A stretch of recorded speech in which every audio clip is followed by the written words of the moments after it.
سلام خدمت دوستان.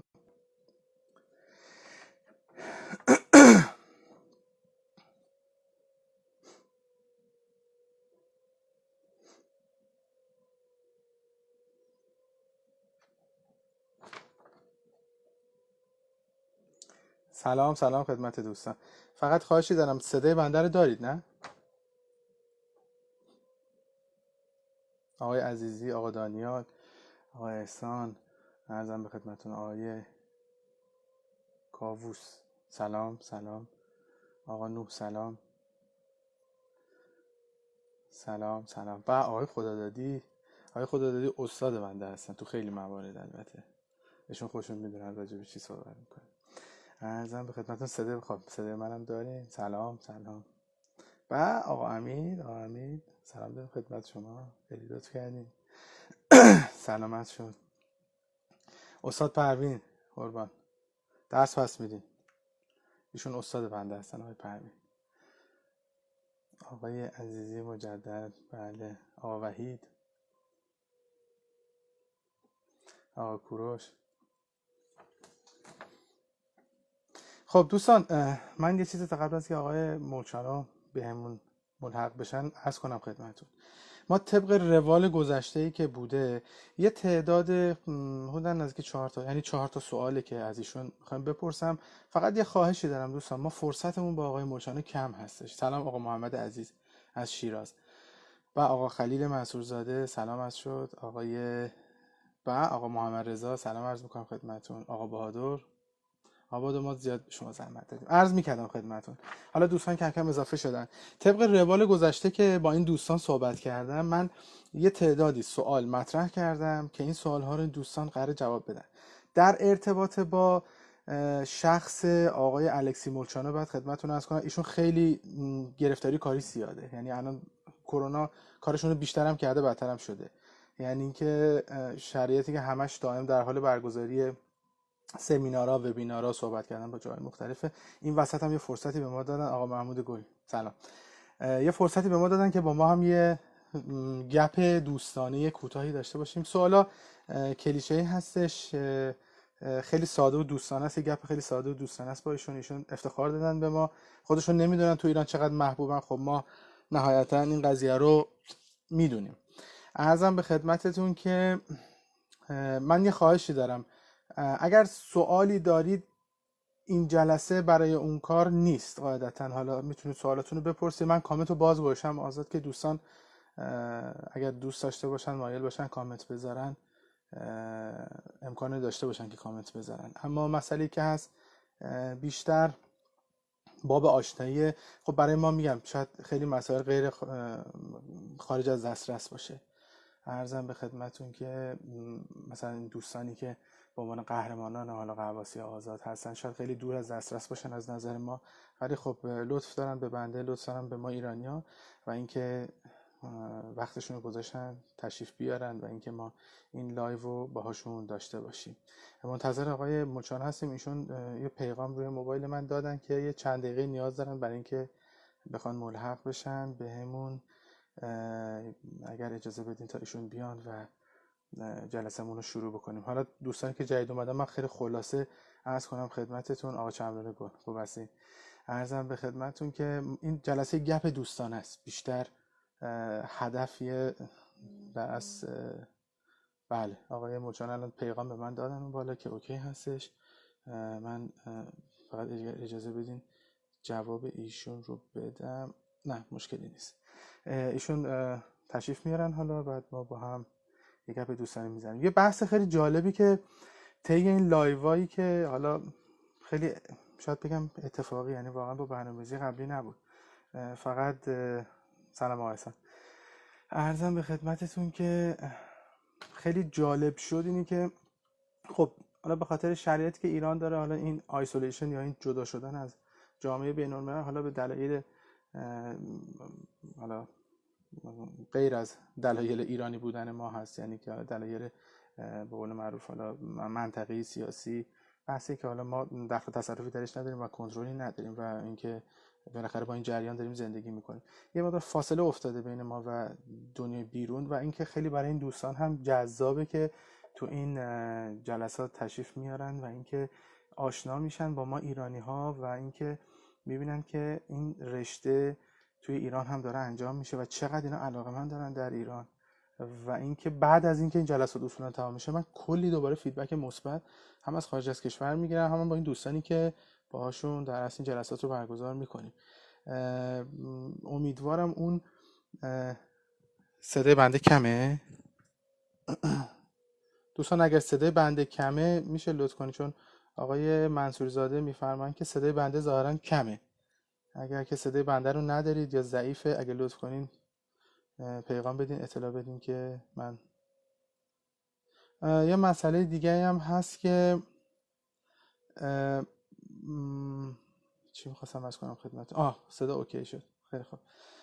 این رسالت در اصل یه رسالت کلیه، سوای از هر سیستم خاصی، سوای از هر شخص خاصی یا مدرس خاصی.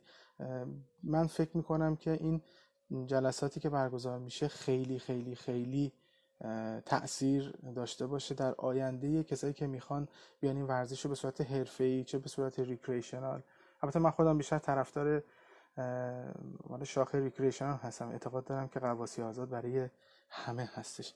اجازه بدین من یه چک بکنم ببینم ایشون تشریف آوردن یا خیر. یک لحظه اگر اجازه بدید. خب یک لحظه من عذرخواهی میکنم.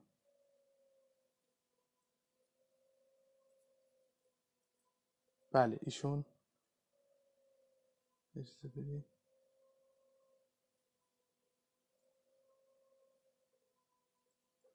اجازه بدید من ایشون رو بیارم بالا. هنوز تشریف نیاوردن ظاهرا. خب هنوز تشریف نیاوردن و اینکه منتظرشون هستیم تا تشریف بیارن. عرض می‌کردم بیشتر اون در اصل باب ایرانی بودن ما تو این قضیه خیلی پررنگه و اینکه برای اونها هم خیلی جالبه که در ایران اشخاصی هستن که انقدر راجع به این رشته علاقه دارن. این دوستانی که شاید حالا در خارج از کشور هم انقدر توجه نشه، چون بالاخره رشته محجوبیه رشته غواصی آزاد. یعنی اینطوری نیست مثل فوتبال نیست، مثل کریستیانو رونالدو نیستن قهرمان رشته که همه جهان بشناسنشون، ولی در کل این رشته یه رشته هستش که کمتر شناخته شده است، ولی خب براشون خیلی جالبه که تو ایران چقدر این رشته شناخته شده هست. خب خوشوبشی بکنیم با دوستان. ببخشید اگر من یه سری اسما رو نگفتم یا صحبت یعنی پیغام سلام علیک فرستادن بنده نتونستم باشون سلام علیک کنم. بعضن خیلی کامنت ها رو نمیخونم و اینکه آیه منصورزاده، فکر میکنم آیه منصورزاده شما صدای دستگاهتون کمه، چون من الان دوستان میبینم دارن پیغام میدن میگن که صدا خوب هست. حالا من فکر میکنم صدای دستگاهتون یه مقدار بلندتر کنید، چون الان جوابایی که میاد اکثرا اینه که صدای بنده خوب میاد. بله ظاهرا که اینطوریه. همچنان منتظر آقای الکسی مولچانو، قهرمان غواصی آزاد جهان و رکورددار چند رشته از رشته های زیر مجموعه ورزش غواصی آزاد هستیم تاشون تشریف بیارن و ما اون جلسه لایومون رو با ایشون شروع بکنیم، یه گپ و گفتی بکنیم، چند تا سوالی که نوشتیم ازشون سوال بکنیم برای دوستانی که جدیداً به لایو ما پیوستن. بله آقای مولچانو هم اومدن، من ایشون رو میارم بالا که باهاشون صحبت کنیم. Hello Alexi, I will put you up so we can start our session.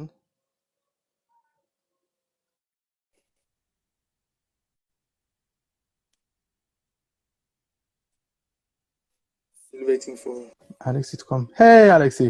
Hello. Hello, how are you? It's a lot of sun here. I'm good. I'm good. That's great. I mean, I also wanted to do it outside in my balcony, but here I think it's a little bit warmer than there, and also the sun is more bright, so I decided to stay inside.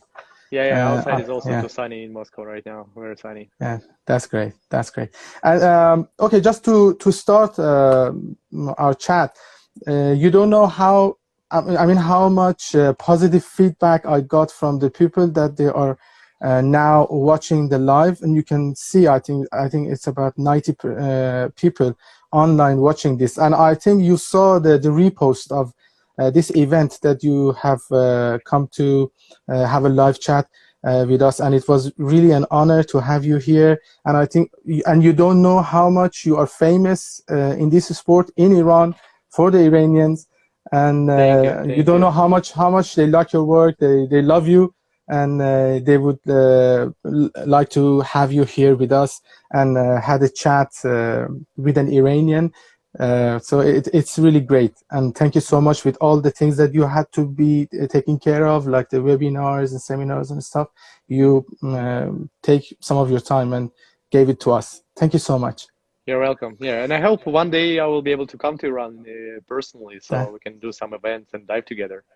That's great. That's great. I mean, if we can also start the Mولچانو's training system here, it will be an honor for us to work alongside with you and to develop it in the region. It's a very nice event that can happen. Thank you. Yeah, I will be happy to help with that, and we can like work with you to. We can work out the plan, how to make it happen, how to start it. Exactly. Okay, so we just have, I just do a quick translation to the audience and then I'll come back to you. Please excuse me for this delay. من یه خوشابشی کردم با آقای مولچانو، گفتم که خیلی خوشحال کردن ما رو و نمیدونن که چقدر ایشون توی ایران معروف هستن و چقدر علاقه‌مند دارن و اینکه ایشون خیلی راغب هستن ظاهرا که تشریف بیارن ایران و میگم این جلسات خیلی برای ما فیدبک مثبت داشته. Okay, I think maybe you have seen other lives that I did with other people, like Oli Christian and also the Y40, the executive manager. I don't know if you watch them or not, but I guess not because you're so busy, and we understand that. But the routine of what we do, because we have also short period of time with you, I just prepared 4 questions so we can fit inside 30 minutes time that we have together. So it's actually some sort of chit chat question. It's not something specific or very technical, but we'll be happy if you can reply to those questions. Sure. Let's go. Okay. The first one is دوستان، من الان توضیح دادم بهشون که هدف ما بیشتر همین بحث چت دوستانه هستش و اینکه نمیخوام خیلی وقتشون رو بگیریم. 4 تا سوال بیشتر نیست که من مطرح می‌کنم. The first one is why did you choose to do freediving in first place? And where did it all start? And were you a good freediver in the beginning? This is something that I think most of the people here wants to know.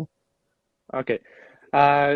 So I started freediving even before this, like it started to develop as a sport. So like I think most of the people around the world also like always have been diving and freediving, right? So it's like I was freediving when I was a kid, when I was 5 years old. So I was a swimmer. I was learning how to swim when I was 3 years old.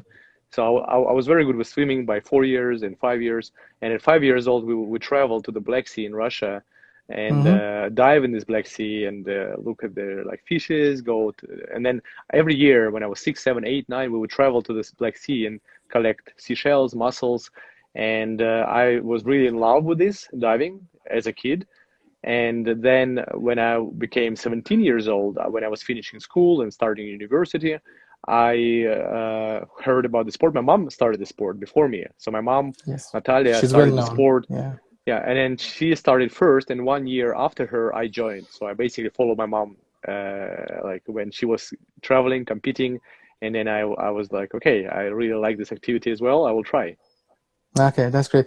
And I mean, when you started as a professional to do freediving, were you good at it, or you just, I mean, you had problem like equalization problems, like the flexibility problems? Because Oli, he said he had a lot of problem and he had to deal to it. Yeah. So for me, it was very good progress in the beginning because of my foundation, because of my experience before with the swimming. So as a swimmer, I had good flexibility, I had good technique, very good style. So very quick, I became quite strong as an athlete. So I started freediving 2004 when I was 17 years old. And then 2005, after 1 year and a half, in September 2005, I already was diving to 83 meters in the World Championship, and I was the seventh in the World Championship. Amazing. In depth, in the first depth World Championship in France. Mhm. And in the first pool World Championship, it was first I did a pool individual World Championship. I did 2 medals already. So after 1.5 years, I got silver and bronze medal in the pool, in the dynamic with fins and dynamic no fins. No offense. I'll just do a quick translation and Sure. I'll come back to you again. من از ایشون پرسیدم چرا شما غواصی آزاد رو انتخاب کردین و اینکه این قضیه از کجا شروع شد و و در ابتدا آیا کار شما خوب بوده یا نه. ایشون میفرمایند که از سن خیلی کم، مثلا 3 سالگی 4 سالگی به نزدیک دریای سیاه در روسیه رفته بودن، اونجا صدف‌ها و شل که داخل آب بودشون دایو می‌زدن و اونا رو پیدا می‌کردن و از اون موقع خیلی علاقه‌مند بودن. ایشون رشته اصلیشون هم شنا بوده. بعد اینکه بزرگتر شدن، خب مادرشون خانم مولچانو خیلی معروف هست، همه میشناسید. ایشون این کارو شروع کردن به صورت یه ورزش، بعد ایشون هم شروع کردن به در اصل دنبال کردن اون قضیه و این کار انجام دادن و سال 2004 یا 2005 اگر دقیق حضور ذهن ندارم چون از تو ذهنم میره خیلی صحبت میکنیم، ایشون چند تا قهرمانی داشتن که بعد به همین ترتیب اضافه شده و در سالیان دیگه هی به قهرمانیاشون اضافه شده و اینکه الان ایشون قهرمان جهان هستن. اول یه مسئله دیگه، در اول هم میگن خب به خاطر اون فونداسیون خوبی یا فاندیشن خوبی که داشتن، به خاطر بک‌گراند ورزشیشون خیلی سریع پیشرفت کردن. بله ایشون از اول یک فری دایور خوب بودن و اصولا مشکلی نداشتن. Okay, that was very cool to hear that because most of the free divers, you know, they had this not so good background, you know, because they had a lot of problem, but this is something else about what you have what you did, I mean, passed through all these years, so you were good at the beginning, and this is something a little bit remarkable and different than the other people in the sport. Okay, the second question is that why did you feel that we need another training system? What didn't other training systems had that the Mولچانو's freediving have now? And what was it that you decided to have a separate system? What was in your mind? Was there like lack of something in other systems, so you're developing new sort of things or not? I'll just do a quick translation and then I'll come back to you. Okay. سوال دوم این هستش که چرا شما احساس کردید که ما نیاز به سیستم آموزشی دیگه داریم؟ سیستم آموزشی دیگه چیزی کم داشتن که در سیستم مولچانو شما این قضیه رو برطرف کردین یا بهش اضافه کردین؟ Back to you, if you please explain to us. Okay. So, about their start of the development of the system, it's something that my mom started to develop, and it's her professional education. So she's a professional educator. That's her university education. And when she started freediving, she saw that in their education systems around the world, in the agencies, there is no progression in training for freedivers.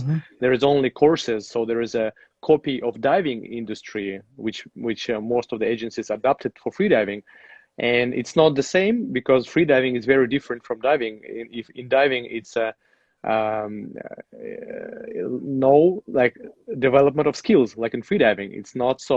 It's not a sport, right? In freediving, even though it can be practiced as an activity like for fun, for traveling, for adventures, still you need to develop skills. You need to actually train your skills, breath hold, stretching, endurance, and CO2 resistance. So all that is part of the training. So basically having only courses doesn't make sense for freediving. Like companies who wants to grow freediving much better than it was done before, it doesn't make sense as an approach in a whole, right? And then like diving companies, like they don't have this knowledge, they don't have this expertise or even understanding or interest, right? So most of the companies in the world, like especially diving companies, their main interest for them is just certification and number of certificates and like just these pure reasons, and not having freediving in the heart.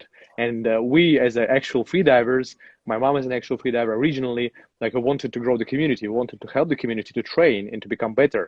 And beside the courses, so the courses were designed as a master classes, as like something you do over weekend, over like a week when you travel, but then as a connecting path between the courses, or also as a direction on its own. Like now currently we grow our system and we evolve it, so it become like an actual path where freediving is learned through training.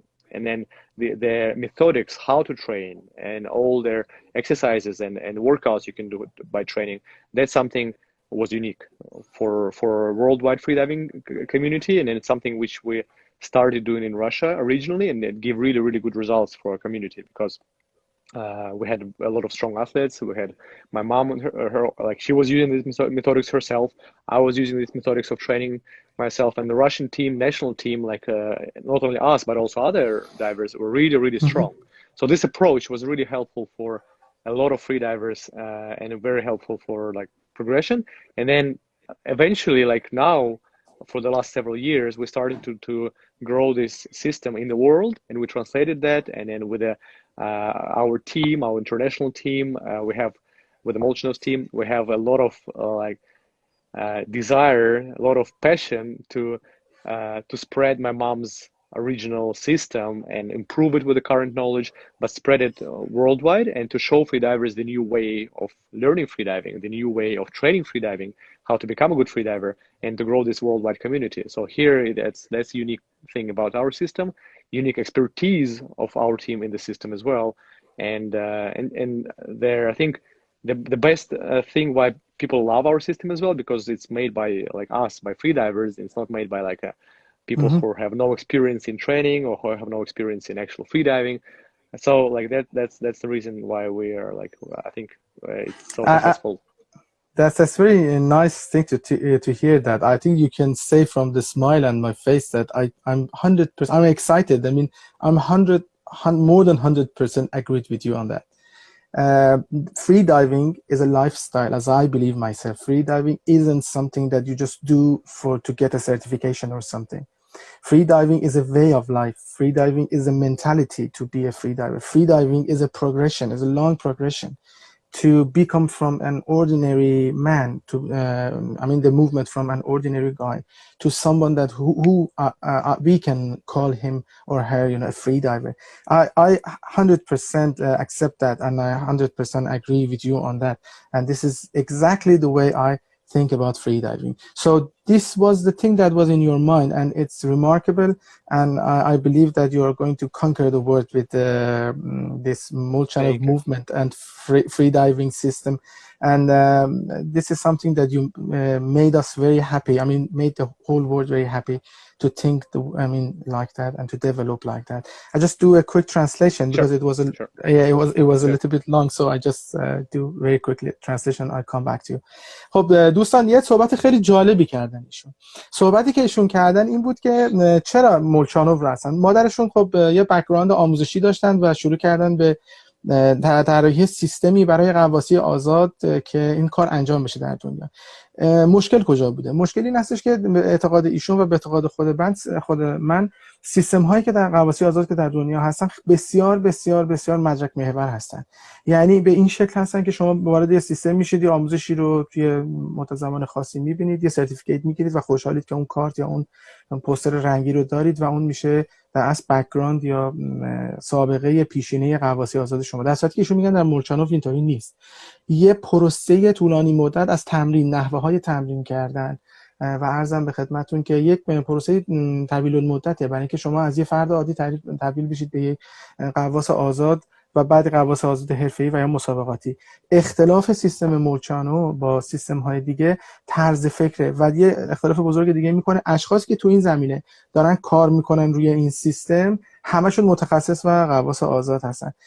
شما دیدین آقای الکسی که ایشون من باشون مصاحبه کردم، همکاری میکنن با آقای مولچانو، آدم فریدایور که یکی از اشخاصی هستن که اینا تمامشون یعنی سیستمی هست که طراحی شده توسط غواصان آزاد برای غواصان آزاده و این اختلاف اساسی سیستم مولچانو با سیستم های دیگه هست. You have really great people around you to developing Mولچانو freediving system like Adam Freediver. He's so fun even watching when he talks, this is something that almost not everyone is perfect at.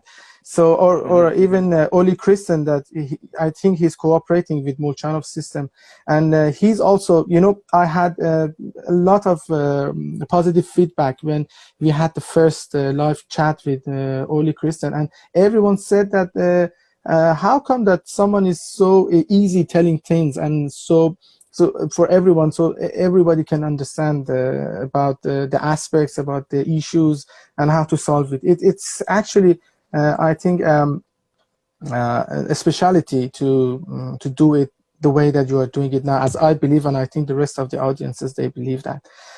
So thank you so much for this way of expanding, thinking and expanding your system and developing through all the world. Thank you for support. Yeah. And about the team, just a quick note about the team. That's exactly why I think we have this momentum and with the movement right now, and with the education system, training system, with the movement, because we have a really great team, like you said, like Adam and Oli. Oli is our director of a WAVE program, and we have Vitomir, who is the director of the base training program, and we have also like Chris Kim, who is our head of like CEO for the company right now. He's also supervising and like guiding this WAVE and like the whole movement program. So that's just having a great team really like makes the whole difference, basically. That's great. That's great. And plus that you have very shiny suits with that fin on it. I really like it. I think I'm going to get for one for myself. I really in love with the logo, and you did a very nice job with the logo too. And you know the story behind the logo? It comes from a dolphin or something, which I think normally no. Guess. So the idea behind the logo is actually so it shapes as a fin tail, right? As a like whale tail or dolphin. So it's shaped like that. But if you look closely, it's two of them. So and it looks like M. So it looks like basically original creation idea was that it's me, because we created the brand, the Mولچانو's brand, 2010. And original idea is that it's my mom and me, because we created in Russia, and it's big M is my mom and small m is me. So it's like a family, like it's family brand. It's plural. It's not Molchanov like my brand. It's like a plural Molchanovs, because it's my mom and me, and it's double M. That's great. That's great. Is it something that you have issued to other people to know about the logo, or is it the first time that you're talking about it for the general audiences about the logo? Well, I don't think we have this description actually on their website for the wide audience. I don't speak about it often, so it's like so we are the first one. Yeah, you heard about it. Yeah, well, I'm sure I'm told the story for like before, and maybe we should tell the story more so people know about it. But that's so that's the origins of the brand. You can also translate this to your audience. Great. That's the story. Okay, I'll just do a quick translation. I'll come back to you. خب دوستان، مسئله که هستن، حالا اون اشخاصی که توی سیستم مولچانو دارن با سیستم مولچانو کار میکنن، ایشون اونا رو عنوان کردن که تمامشون افراد حرفه‌ای هستن، یعنی غواصان آزاد حرفه‌ای هستن که توی زمینه، مثلا خود آقای اولیکریسن سمتشون رو خاطرم نمیاد، فکر کنم مدیر اجرایی فکر میکنم، اگر حالا شاید درست نگم، فراموش کرده باشم، سیستم مولچانو هستن. و اینکه یه چیز خیلی جالب، برای اولین بار من بهشون گفتم که من اون لباس شما رو خیلی خوشم میاد، خیلی قشنگه، مخصوصا اون لوگوی تیلی که یعنی بالایی که روی سینه‌شه. ایشون گفتن که میدونن از کجا اومده این ایده؟ گفتم نه، خب باید یه بالای دلفینه. گفت نه، اون اگه دقت کنید دو تا ام انگلیسی که داخل همه، ام بزرگ مادر ایشون هستش خانم مولچانووا، و ام کوچیک وسطی خود الکسی مولچانوه، یعنی اون دو تا ام داخل همه. این ایده از اونجا اومده و من ازشون پرسیدم که جای دیگه به صورت عمومی قضیه رو عنوان کردن، گفتن نه. پس میتونم بهتون بگم که ما اولین یعنی گروهی هستیم که به صورت رسمی ایشون راجع به لوگوشون با ما صحبت کردن و این خیلی جالب بود که من احساس کردم بعد راجع به صحبت کنم. Okay, I'm going to ask the fourth question, then we go back to the third question, which is I think in this way it's much better to if I switch these two questions. The fourth, the next question is that do you have physical or any genetic advantages to become champion of the world, or was it your passion and commitment to the sport that puts you here now? I just do a quick translation and then I'll come back to you. ازشون پرسیدم که شما یا از لحاظ ژنتیکی یا فیزیکی توانایی خاصی دارید که شما رو در جهان اول کرد، یا فقط عشق و علاقه شما به این ورزش هستش که الان شما رو توی این موقعیت قرار داده؟ Back to you if you can please explain to us. So for the top performances, for sure, like for the real like world record level, like it's important to have some genetic like qualities, like their talent, which would otherwise would be really hard to obtain through like if they like, just don't have these qualities. So for the world records levels, it's true that some people are more like, for some people it's easier to progress and to get there. For like for really strong level, let's say like 70% of the world record or 60% of the world, so really big numbers anyway, right? So let's say like depth wise, it's like diving 80 meters, diving 90 meters of depth, diving 70, 80, 90. That's something like anyone can reach with a good enough motivation, enough like time spent.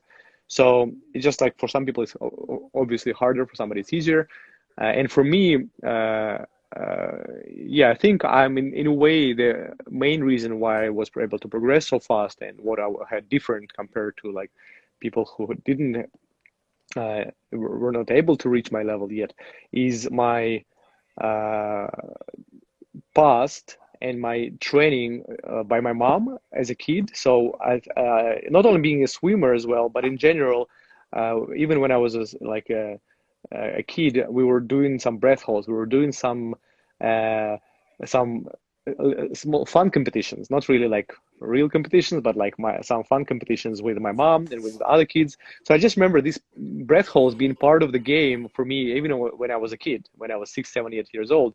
And I'm not sure if it's like something really like developed, but it's something I was developing since like long time since I was a kid. So probably like if like we look forward and we see future generations of freediving, we see much more freedivers, like much more talented freedivers coming, because if we start to develop freedivers from the kids' age, then it will be like a good foundation, good skills, which takes a lot of time to develop. So I think for the biggest difference for me, just having all those skills, having all this like thousands of kilometers of training. For example, I was counting how many kilometers I was swimming before I got 17 years old, and I did more than 30,000 kilometers in swimming trainings when I was a swimmer. So I did a lot of Mm, kilometers, a lot of practice, a lot of development of the heart, a lot of development of the lungs, right? So it's all skills. It's development of their actual not only skills but also organs, like heart development, lung development. So my heart rate when I'm resting, my night heart rate is about 35, 36 beats per minute. So when I'm sleeping, my heart rate is very low, which you can develop as well. Like if you have enough passion, if you have enough motivation, you can do a lot of training in the pool, like running, cycling, all those sports, like aerobic sports. They develop your lungs, they develop your heart. So you can mhm. lower your heart rate from 60 to like 50 to 40 if you're training a lot. So that's possible for sure. But just like I did it when I was a kid, so I don't have time. I don't have like a necessity to do it now. I can focus on specific skills. I can focus on equalization, on relaxation, on flexibility and stretching more, right? So it all takes time, and that's like basically the sooner you start to develop the skills, the better, right? So I was Mhm. lucky enough that my mother pushed me like and or showed me. She didn't really push me. I liked it a lot. But she showed me this swimming world, so I become a swimmer. She showed me like this freediving world, so I become a freediver. So I think it all like in a lot of um, uh, reasons why I became so good in freediving is because of my parents, because of my mom, and then they give me these skills, they give me this opportunity, and I used it, Mhm. right? So that the parents there, like I think they like play a huge role in that in development of their kids, right? And Of course, yeah. also I think that's the reason for my success. And my mom was also very good at making it interesting. So she was showing me the freediving, and swimming, but she was also taking me to like taekwondo classes, martial arts. I was doing martial arts for a couple of years. I was doing table tennis, ping pong for a couple of years. I was I doing love ping uh, pong. yeah, I love it too. I love it too. I was Uh, playing violin for 7 years. I was going to musical school and playing violin for 7 years. So like all these things, they kept me like busy and developing. And I think that's like I'm just very thankful to my mother for like spending all her time and all this effort to raise me this way, right? So I it's think amazing. this is the difference. This is how we should raise the future champions from the kids. age. And that's why in Amazing. Emotionals we are like actually we'll have Kids Program International launch like pretty soon. We already have 5 years of development and 5 years of experience of doing kids program in Russia for freediving. Amazing, amazing. Just to let you know, I also come from a swimming background. I also owe that to my mom, because she was also pushing me to do that sport. And I was like in a period like 2-3 years, I was swimming crazy, like maybe a couple of kilometers a day, like maybe 10-12 kilometers a day. So I didn't count how much I swam myself, but it was a lot, I guess. That's Yes, good. I just I just do a translation. It was a little bit longer than I have expected, but thank you for the details and for the explanation. I just do a quick translation and I come back to you for the final question. ایشون میگن، من ازشون پرسیدم، میگن که نه، بحث پیشرفت در داستان غواصی آزاد صرفاً بحث ژنتیکی نیست. میگن البته برای اعماق زیاد، مثلا حالا برای اون تاپ لولی که حالا خودشون درش هستن، بله ممکنه که یک سری چیزها رو به صورت ژنتیکی یا فیزیکی یک غواص نیاز داشته باشه تا بتونه به اون لول ها برسه. اما به طور کلی نه. مثلا میگن تا 70-80 متر تقریبا اکثر آدما با تمرین و با تکنیک صحیح میتونن خودشون رو برسونن. ایشون نظرشون این هستش. و اینکه خب ایشون یه بک‌گراند دریایی داشتن، یعنی از زمان بچگی حالا مادرشون خیلی ترغیبشون میکرده برای اینکه شنا بکنن. حالا شنیدین احتمالاً ویولون بزنن، میگن خیلی این قضیه هم برای ما جذاب میکرد، چون سویچ میکرده مثلا از شنا کردن بعد ویولون زدن، بعد مثلا ورزش‌های رزمی توی همین زمینه‌ها کار کردن. اما به طور کل ایشون میگن که در ارتباط با اون سوال مشخص، میگن که صرفاً نیاز به یک توانایی خاص ژنتیکی نیست و میشه این که با یک در از تمرین تا خیلی عمقا با تمرین و تکنیک میشه رسید. و اینکه یه برنامه دیگه هم توی سیستم مولچانو در نظر دارن، طراحی سیستم مولچانو از سنین پایین، چون اعتقاد دارن که از سنین پایینه که میشه روی ورزشکارا کار کرد و اینکه ورزشکارای حرفه‌ای برای آینده ساخت. و توی سیستم مولچانو الان بعضیا دارن بررسی میکنن که از اون لول خیلی پایین، یعنی در از کورسی یا کلاسی طراحی بشه برای آموزش بچه‌های کوچیک که بتونن بیان بالا. Okay, for the final question, because I think we are close to 30 minutes of your time, just as a final question, in recreational freediving, is it normal to experience blackouts or LMCs, and it can't be avoided, or it is inevitable on the way to become a world-class freediver like you, or you can become a champion without even one blackout or LMC in general?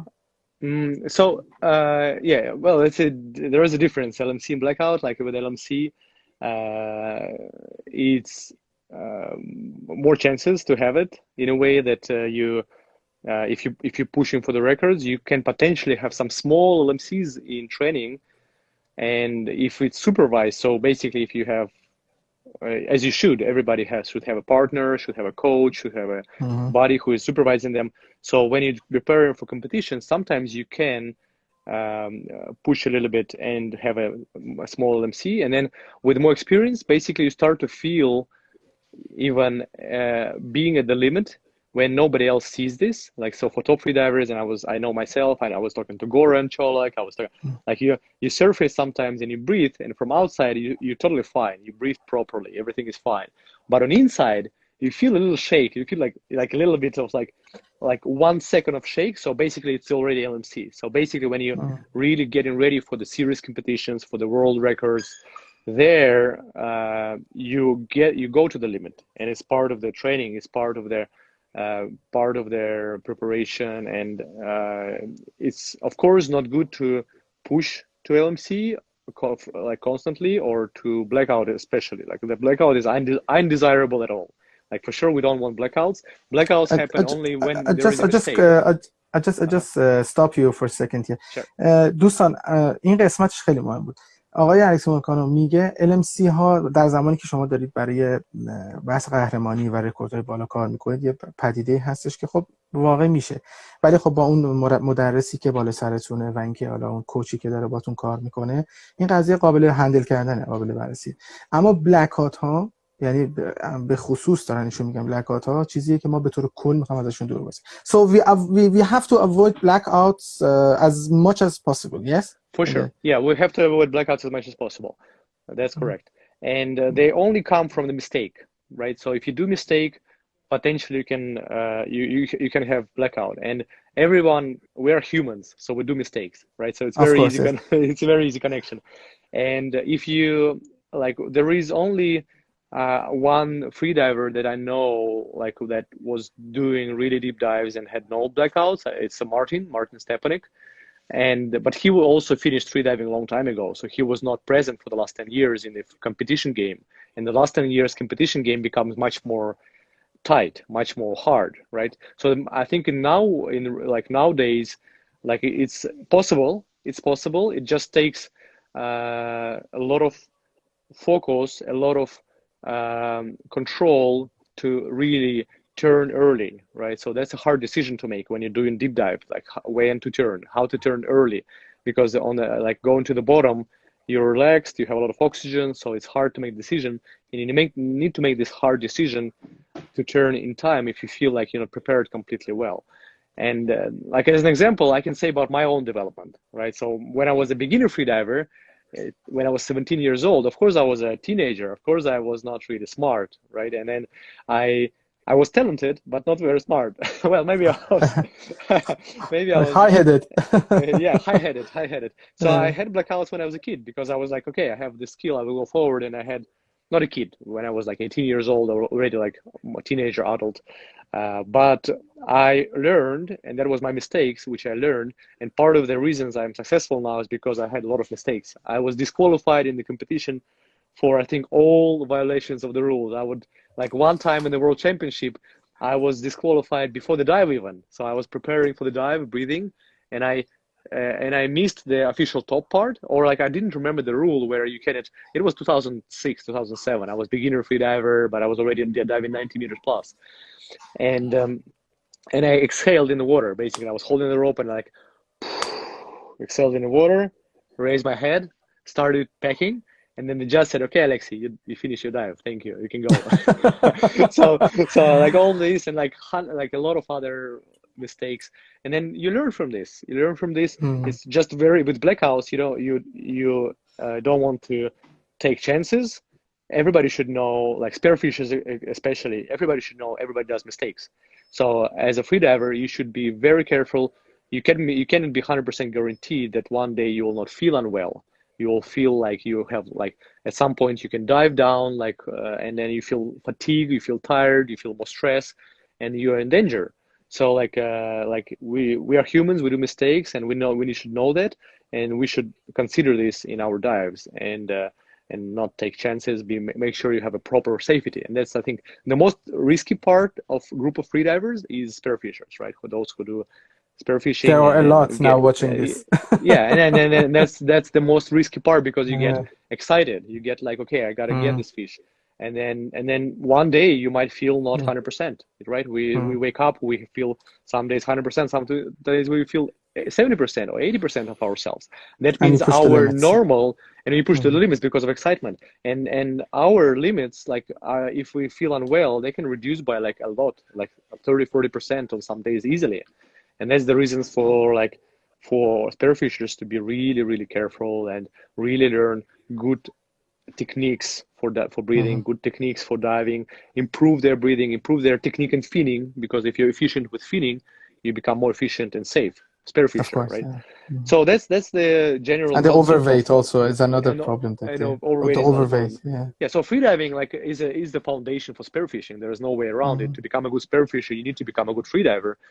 And learn breath hold, learn relaxation, learn technique, learn mental control, and and then just like blackouts in general, I think like all freedivers should be knowing, or they're diving below 50% of their limits, like really safe zone, really like below 50 in a safe zone. And otherwise, if you want to push the limits, you need to push it in training, like with a safety, with a good control. And another thing about 50% concept, like being really safe, like really with the time and the depth and distance, is that if you do repetitions of those, you're in danger again, because you cannot repeat 10 times 50% of your potential maximum and be the same in the end, right? If you do Hmm. repetitions, you get tired towards the end, so you cannot even do like safely 50%. So that's important to remember. We cannot rely on this 50% rule. We should dive even less, and we get tired. And then if we do repetitive dives, sometimes for one dive it's easier to prepare without hyperventilation. You relax, you prepare well. But for repetitive dives, you overbreathe in between of them, so it becomes easier and easier and easier and easier towards like the 10th dive, or like towards the 20th dive. And then we are Hmm. in more danger again, because we are more fatigued, but also we reduce sensitivity of our receptors, Hmm. receptors. So that's the tricky part about uh, repetitive dives concerning spearfishers. And in general, like just like being aware that we are humans and we do mistakes, so not pushing the luck is the very important idea Part. to be Okay. safe. I just just to make sure. I mean, hearing this from you. I mean, as a champion of the world, is very influencing the audiences here. I'm sure that it's something that they wanted to hear it from someone like you. Otherwise, maybe there are unbeliefs, in that. But when you say it, I think it's a very great thing to hear it from you, and it's very influential. And Yeah. so just to be more specific, is blacking out in recreational diving area, I mean, and also competitive free diving. Uh, is it still can happen in recreational freediving commonly, like as common as competitive freediving, where you push your limits, like you go beyond 60, Mhm. 70, 80 meters? What do you think about that? So in recreational freediving, no, like it's not as common for sure, because in competition people tend to push their limits. In recreational freediving, if people know safe practice, safe uh, ways to breathe, to dive, it's not common unless they do repetitions. Like I said, like even like recreational freediver, if they start to train and they start to do repetitive dives in the pool, for example, like you said, um, it's like it can be risky with the repetitive dives, because then even unexperienced freediver can lower their sensitivity to CO2, and then they Hmm. get to the danger zone, right? So in one dive, it requires a lot of like focus, a lot of effort to get to your limit. In repetitive dives, it's more dangerous. So in repetitive dives, recreational, like free diver who is doing repetitive pool dives, like 50-meter repetitions, for example, or 60, 70, 80-meter repetitions in the pool, is in danger. Yes, it's not allowed to do this alone. If you do like depth dives, well, if you do 50-meter deep dives, same thing. Like it's a big effort as well. And if you do it one time, it's more safe. But if you do repetitive dives, it's not. First of all, you cannot do more than, like, let's say, two of those dives, three of the dives, and feel okay. You will be very tired. But if you, for example, do repetitive even 20, 30-meter dives with like some bottom time, you do repetitions of those. It also becomes unsafe because you're getting tired through repetitions, right? So it has to be avoided. I mean, repetitive It has to be dives to. avoided, or you have to have a safety next to you. So if you do Mhm. repetitive dives, like deep dives, 20, 30 meters all the time, you should have someone supervising you, or you should have a long rest and really like be very uh, uh, attentive to your time and to your efforts, right? So like having a timer alarm, so like having a time alarm, having a depth alarm. But basically, if you know you experience like a diver, you can move, not only static breath hold, but move for like 2 minutes. So your dive times should be like less than 1 minute, right? Mhm. While moving, so like really have a good control over that. But yeah, in competition, we can see more of this, because it's like really people go for the records, but still it's within like 3, 4, 5% usually in competitions. But in recreational freediving in general, it's rare. It's very hard to get blackout in recreational freediving unless you do just repetitive dives and get tired. Okay. Just for few seconds. ایشون میفرماین که در غواصی آزاد، این صحبت ایشون، بعد از اول برمیگردم صحبت میکنم. توی غواصی آزاد تفریحی، چیزی که کاری که ما انجام میدیم، میگن بسیار نادره. یعنی بحث بلک هات شدن در غواصی آزاد، ایشون میفهمن اول صحبتشون که بحث بلک هات شدن از اشتباه میاد. یعنی اشتباه باعث میشه که بلک هات شه. این اشتباه میتونه اون تجربه نداشتنه باشه، اشتباه میشه مراحل رو به سرعت طی کردن باشه، اشتباه میشه خستگی باشه، اشتباه میشه اون دایوهای پشت سر هم یا ریپتیتیو دایو که ایشون میفرمایند باشه. این عاملی که میتونه مثلا میگن توی اسپیر فیشرها میشه این قضیه خیلی بیشتر واقع بشه، اتفاق بیفته، یعنی بحث بلک هات و اینها، به خاطر همون دایو پشت سر هم که میزنن. من ازشون پرسیدم که آیا این چیز خوبیه که مثلا کسی که از 20 متر به گفته خودشون چندین قوس متوالی میزنه حتی تو بحث آموزش این کار انجام بشه؟ میگه نه، باید این قضیه ازش دوری بشه و اینکه نیاز به استراحت کافی دارن و تمرین کافی دارن برای اینکه به اون حد برسن. پس به طور کلی بحث ببینید رد شدن از حدود و توانایی خودمون، این باید با یه رویه بسیار آهسته و گام به گام. اگر شما بخواید یهویی از نقطه A به نقطه B، نتیجهش میشه این بلک هات هایی که حالا کم و بیش واقع میشه. چون طبق گفته ایشون توی بحث غواصی تفریحی، غواصی آزاد تفریحی، این قضیه بسیار نادره، بسیار نادر. یعنی من خودم توی دوره آموزشی که داشتم نشدیدم کسی، یعنی ندیدم کسی بلک هات بشه. مورد الکسی داشتیم که البته ایشون میگن حالا بیشتر ممکنه اتفاق بیفته، اونم از اون قضیه عدم تمرکز و اون استرس و بیشتر جنبه منتالی یا روانی داشته که اومده اونجا واقع شده. ولی در کل دارم اینو بهتون میگم که این قضیه خیلی مهمه، اینو در نظر داشته باشید. I think I pushed the limits a little bit over with you because I had like 30 minutes, but I'm talking for about 40-45 minutes for now. So thank you so much for your explanations, and thanks again on behalf of all the people that are watching this show now, that you joined us and they could hear all these from you yourself in a live chat, because it's very influential, and I think they would love it. And I'm 100% sure that I'm going to receive lots and lots of positive feedback. I can send them to you, but they're mostly in Farsi, in Persian, so maybe I do a quick translation and send it to you. They're so excited. You can see from the messages that they're coming up. They just want to communicate with you. And okay, I just want to finish this session with you, and thanks again for being with us for this live show. And if there is anything to add to this conversation, please let us know. And for the finish of this conversation, there are a few people that just want to say their regards to you with their name. So Ali Azizi, Mr. Ehsan, also Javid, Amir, and a lot of people that just want to say hello in person. So also Farhad, which is my favorite student. I like him very much. Mr. Muhammad and all these, they are very happy to see you here. And on behalf of all of them, I just want to thank you and to say their regards to you. And thanks for being with us for the time that you give us to have this live show with you. Thank you for that. Thank you very much, and thanks to all freedivers from Iran, and thank you for having me. I think like not the last time we do this. Maybe we can be in touch and do it like sometime later as well. And I'll be happy to see the growth, how the community in Iran is growing there.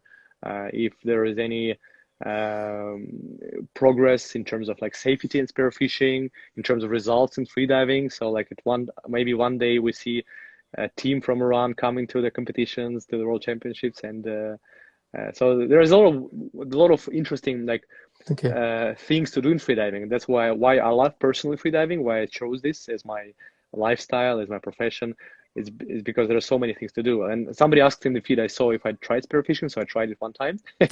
I tried it with Adam freediver. Sorry, I just explained to in Farsi.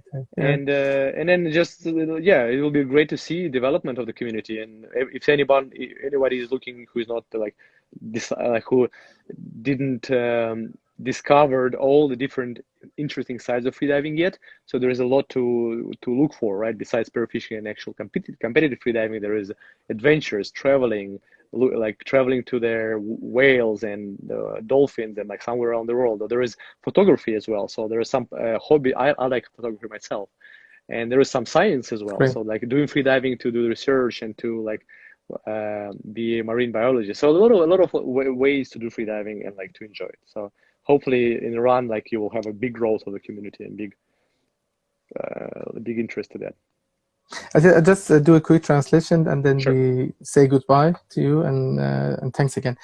ایشون میفرمایند که بحث غواصی آزاد فقط بحث این کاری که ما میکنیم نیست، خیلی شاخه‌ها داره. عکاسی داره که ایشون خودشون علاقه‌مند به عکاسی هستن. اون بحث مسافرت‌ها، دیدن نهنگ‌ها، حالا دلفین‌ها، جانوران دریایی، بحث تحقیقات راجع به پستانداران دریایی، اینا همه در زیر مجموعه این رشته هست و ایشون خیلی خوشحالن که این قضیه در دنیا داره فراگیر میشه و همچنین توی ایران و دوست دارن که دوباره ما در ارتباط باشیم برای گفتمان بیشتر، ارائه اطلاعات، رد و بدل کردن اطلاعات و ایشون هم از این قضیه که حالا ظاهرا اتفاق افتاده خوشحال پرسنت هستن.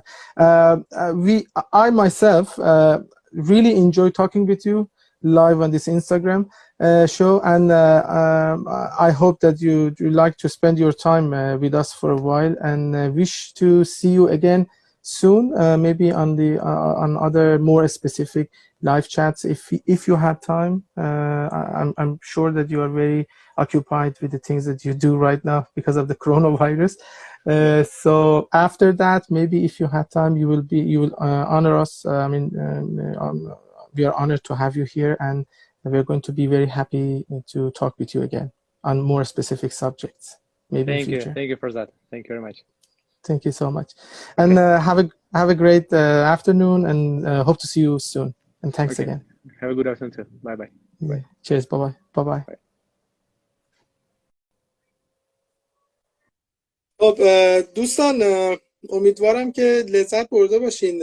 واقعا شاید برای خود منم یه مقداری سخته، یعنی خب جلوی کسی نشستن و صحبت کردن راجع به غواصی آزاد که مرزهای در اصل غواصی آزاد رو جابجا میکنن، مثل صحبت کردن برای یه فوتبالیست معمولیه با مثلا کریستیانو رونالدو. برای من یه همچین حسی داره. واقعا سخته. من خودم یه مقداری استرس داشتم که بتونم در اصل این لایو رو خوب مدیریت کنم، حالا در اصل به اون نقطه‌ای که میخوایم برسونیم. اما خب ایشون ظاهرا خیلی خوشحال بودن از این قضیه و از این صحبت که با بنده داشتن و اینکه کامنت ها رو میدیدن. مرسی، چون این حالا کامنت ها شاید خیلیشون به فارسی باشه. ایشون امیر جان گفت که من یه بار امتحان کردم، من تا همون لحظه واسه صحبتشون قطع کردم. حالا امیر میپرسه چرا نپرسیدی شکار کردی یا نه؟ چرا یه بار گفت شکار کردم، یک بار. نه برای شما ببخشید که حالا اسم همتون رو نتونستم بیارم، فقط آقای علی عزیزی خیلی بله من در خدمتم. آقا ما انجام وظیفه کردیم ها. در هر صورت این که واقعا سخته با یکی توی این رتبه آدم بخواد بشینه راجع به یه رشته تخصصی که واقعا ما در ابتدای راهیم باهاش صحبت بکنیم و اینکه امیدوارم که لذت برده باشین. تمام ویدیوهایی که صحبت میشه با دوستان، ببخشید البته ایشون خیلی بعضا توضیحاتشون بلند یعنی طولانی بود، من شاید نتونستم همه رو ترجمه بکنم، ولی خب اون نکات کلیدیشو سعی کردم که عنوان بکنم که در اصل جان کلام یا اون هدف اصلی در اصل گفته بشه که صحبت ایشون بود. شاید خیلی با جزئیات بیشتر مثلا بعضی موارد توضیح دادن فرصت نیست، نمیتونم صحبت بکنم، یعنی اینقدر زیاد. من از ایشون نیم ساعت وقت داشتم، ایشون تقریبا از 45 دقیقه با ما بودن، وقتشون رو به ما دادن، شاید هم یکم بیشتر. و اینکه امیدوارم که لذت برده باشین. توی آپارات ویدیو رو آپلود میکنم. و اینکه یه چیز دیگه هم بهتون بگم، یکی دیگه از قهرمانان غواصی آزاد تقریبا 15 روز دیگه مهمان ما. قابل توجه خانومایی که علاقه‌مند به غواصی آزادن، ببینم حدس میزنن کیه یا نه. من تا چند ساعت دیگه میخوام پستشو بذارم. و اینکه اونم خیلی جالبه. اولا که بخاطر که نمیشه بگم هیچ، خودتون حدس بزنید اول که بعد من براتون پست میذارم. ممنون از وقتتون، مرسی که یک ساعت وقتتون رو به من دادین.